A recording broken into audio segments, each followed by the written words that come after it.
to get started, and I think we'll start at the microphone on my left. The thing is, you are from the most powerful state in the world, literally, and you're disregarded in D.C. when you called for a stop of the war, etc. So my question is, would California be better off providing Lynn Woolsey and Barbara Lee the undeniable authority in D.C. with an unmatched clout of California by boycotting the insurance fees and taxes, which only maintain unjustifiable military actions? Shall we turn the tables on corporate greed?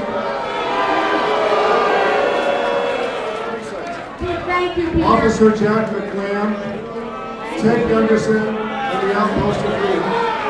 Thank you very much. So now, gang, let's let everybody express their thoughts and not boo them or not clap for them, because you see, we will only get to hear half of what people want to say. So let's listen to everybody and be as like them as you would like them to be to you. Next. I've fought for this country. I've put my back into my living. Because of Bush and his policies, my paycheck and our recession have kept pace. Now, what Bush has got me is Bush shoes. I've got vintage shoes because I can't afford shoes because of our economy. Now, what are you going to do to stop the Republicans from denying me health care? I said that earlier. What am I doing? I'm supporting health care reforms that will provide health care for every American and every single person in the United States of America.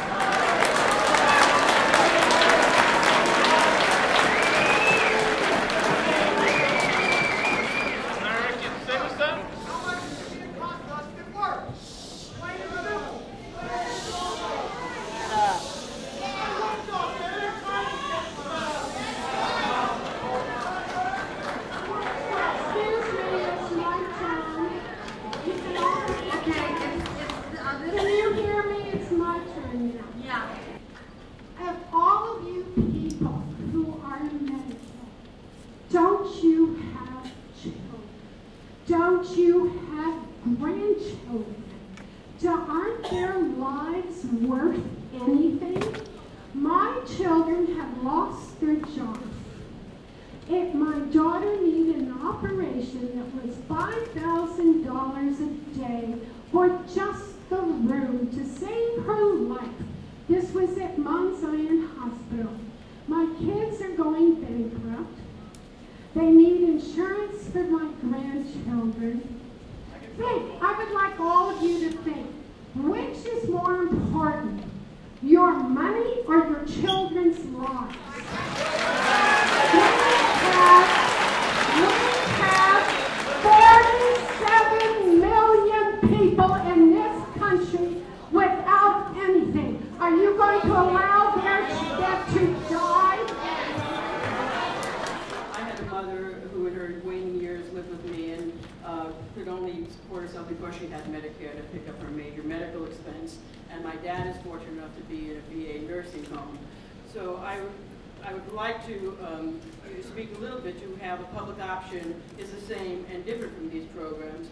I know my family is grateful for the government programs that have been acting as a safety net. Thank you. Thank you.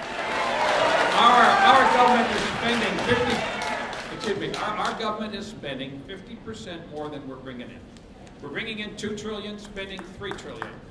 No household can do this. No small business can do this.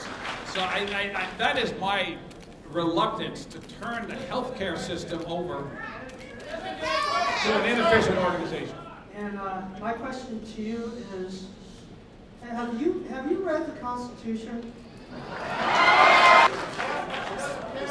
Yes, sir. Well, could you tell me where it says in the Constitution that the government can impose things on the American people, such as health care, that the majority of Americans don't want?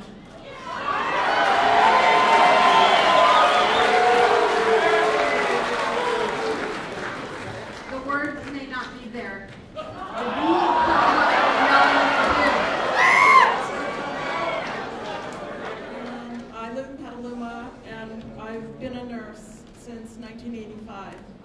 And my question is, today people have long waits for surgery, for treatments, for MRIs, treatment for cancer, because the insurance companies are denying them care, and they have to go through months and months of appeals. Sometimes they die waiting. Hospitals are refusing care to those who don't have insurance. Utilization reviews and ethics committees are already acting as death panels. Will the health care bill address these issues? The health care bill will, see now, she asked the question when there was time to answer it. Thank you, Peggy. The health care bill will respond to those questions. I'm not even sure I want to give my name because I'm afraid that a fishy email will go to the White House, and that's the truth.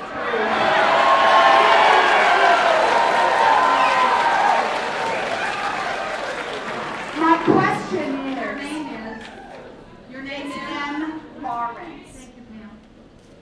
My question is why it is so apparent to so many Americans, to 80% of us, recognize the anti-constitutionality of this health care and almost everything else this White House is ramming through without legislation. This is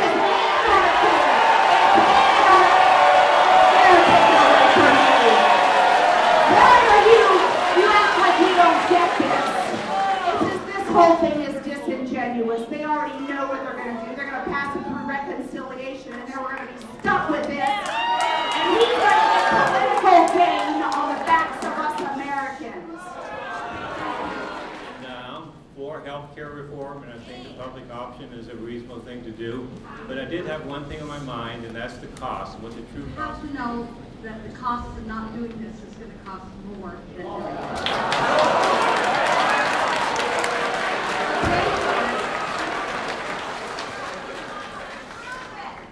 It will be paid for in several different ways. One, the very wealthiest people in the country will pay a surcharge. Half of the cost of health care will be paid for by achieving significant efficiencies and savings in Medicare and Medicaid. The bill will end subsidies to private health insurance companies for Medicare Advantage without taking anything away from the person. That will save $156 billion over 10 years.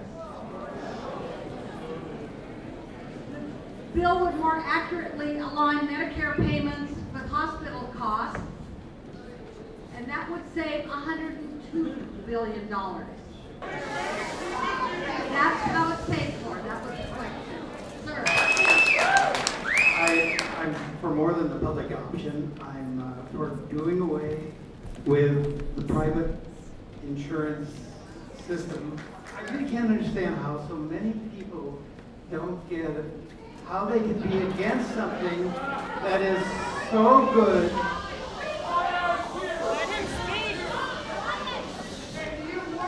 That something is so good for so many people, for all the country, and you guys can just be opposed to it. So here's my bottom line. Gotta have a bottom line. I don't want a corporate boardroom rationing my health care.